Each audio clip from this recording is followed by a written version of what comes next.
What about sonship edification? So, what about sonship edification? So, I personally believe sonship edification is an artificial, man-made doctrine. And so my encouragement would be to reject it, as it is neither scriptural nor logical. And I'll say a few things about that. What I'm showing you here on the screen is this is a series by Brian Ross, his series on sonship edification. We'll put the link on the video. But the best analysis that I have seen of sonship edification is Brian Ross's sonship edification notes, and so we'll put the link there. But I'll cover just a few of the basics of sonship edification. And so I'm looking here, these are Brian's slides from the Grace History Project. I'm looking here at lesson 146, and we'll put this link in as well. But I'm going to go to slide 3 here. And this is the table of contents for sonship edification. And this is, the idea is that the way a believer is edified, that the way a believer is brought to maturity, is is a very regimented structure. There's level 1 and level 2 and level 3, and then there's phase 1 and phase 2 within each level.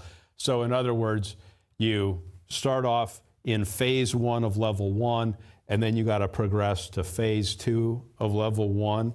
Then once you complete that, you go to the first phase of level 2, and so on. And this is based upon Proverbs chapter 1, verses 2 and 6. So if you would get with me, Proverbs chapter 1, verses 2 and 6. Proverbs 1, verses 2 through 6. To know wisdom and instruction, to perceive the words of understanding, to receive the instruction of wisdom, justice, and judgment and equity, to give subtlety to the simple, to the young man knowledge and discretion. A wise man will hear and will increase learning, and a man of understanding shall attain unto wise counsels. To understand a proverb and the interpretation, the words of the wise and their dark sayings. Now, I don't know if this is big enough for you to see, but level 1, phase 1 is verse 2. Then phase 2 is verse 3. Phase 1 of level 2 is verse 4. Phase 2 is 4b. Level 3, phase 1 is 5a, and then phase 2 is 5b and 6. Now let me just ask you this. When you read Proverbs 1, do you get the idea in those verses that there's 3 different levels with 2 phases in each level? And it's just, there's nothing in there to suggest that, right? In other words, that is a construct, that is a framework that someone put on the verses, not that the verses tell you, okay? And those 3 different levels are not obvious in Proverbs. And what I would further say, does Paul anywhere say that, hey, there's these 3 different levels and there's phases within these levels and you could get this out of Proverbs? He doesn't say anything like that at all.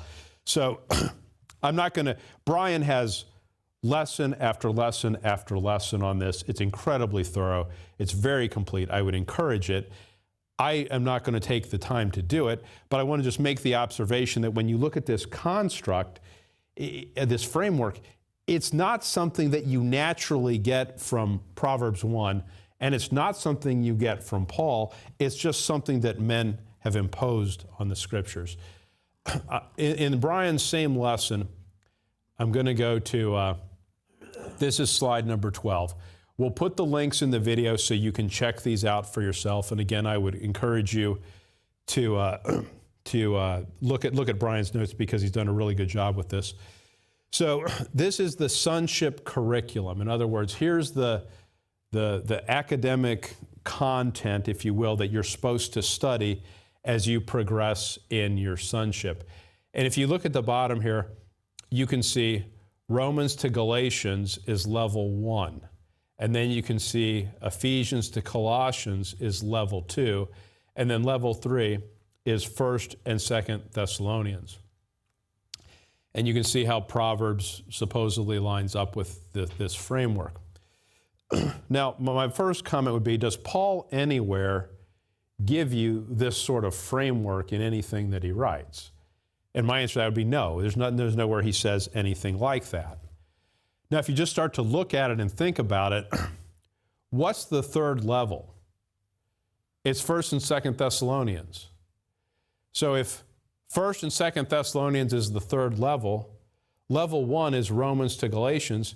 Well, which was written first? Romans or 1st and 2nd Thessalonians? Romans, 1 Corinthians, and 2 Corinthians are all written after 1st and 2nd Thessalonians. So how did that work? Because if 1st and 2nd Thessalonians is the highest level, those were two of the first three epistles written. I just don't think the framework makes any sense whatsoever. Now, if you look at the first level, level 1, you see where it says adopted. So if the first level is adopted, what in Scripture does Paul say is the adoption? Get with me, Romans 8, verse 23. Romans chapter 8, verse 23. Romans 8:23, and not only they, but ourselves also, which have the first fruits of the Spirit, even we ourselves groan within ourselves. Now notice what this says, waiting for the adoption, to wit, the redemption of our body. So what event is the adoption? It's the rapture. Let me ask you this question. Do you already have the adoption, or are you waiting for the adoption? According to that verse, you're waiting for the adoption, and you're not going to get it until the very end of the dispensation of grace. So can adoption or adopted be the first level out of 6 of them? The adoption doesn't happen until the end of the dispensation of grace. And I'm going to read this again, just Romans 8:23. Look what it says, waiting for the adoption. Do you already have it or do you not? You don't. Listen, if you're still waiting for something, you don't have it. I'll prove it to you. If you are waiting for your food at a restaurant, do you have it? You don't, because you're waiting for it to happen. So when Romans 8:23 says you're waiting for the adoption, it means the adoption is future, and this framework, which has adopted as the very first step of the 6, cannot make any sense. So the question was, what about sonship edification? So I encourage you to study this for yourself. I'd encourage you to look at Brian's notes on this and study it out. But my personal opinion is I think it's unscriptural. I think it's unnatural. I think it's illogical. I think it's unsound.